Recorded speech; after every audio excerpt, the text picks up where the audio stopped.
نہ کریں نہ سنیں، سننی بھی نہیں، کسی کی برائی مت سن، کسی کی برائی مت سن۔ آپ خوشحال رہیں گے، پرامن رہیں گے۔ کسی کی برائی نظر آئے تو آنکھیں بند کر لیں، اندھے ہو جائیں، اس کی اصلاح کے چکر میں نہ پڑیں، آنکھوں پہ اپنے پردہ ڈال لیں۔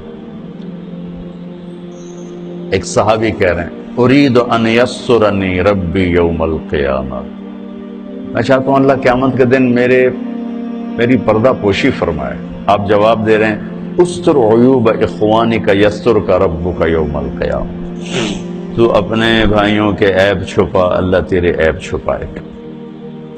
ایک یہ بات،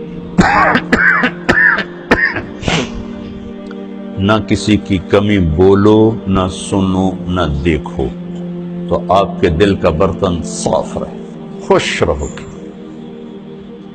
جب بولو گے، جب سنو گے، جب دیکھو گے، پھر آپ کے دل میں زہر بھر جائے گا، نفرت بھر جائے گا، غضب بھر جائے گا، کینہ بھر جائے گا، حسد بھر جائے گا، بغض بھر جائے گا۔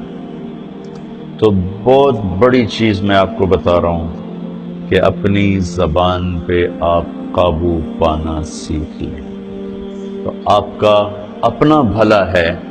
جب آپ عملی میدان میں جاؤ گے تو آپ کے پاس ایک طاقت ہوگی، کبھی بیوی کے رویے ایسے، کبھی اولاد کے رویے، کبھی ماں باپ کے، کبھی بھائیوں کے، کبھی رشتہ داروں کے، کبھی پڑوسیوں کے، کبھی ساتھیوں کے، تو آپ کو اللہ تعالیٰ ہمت دے گا کھڑے ہونے کی۔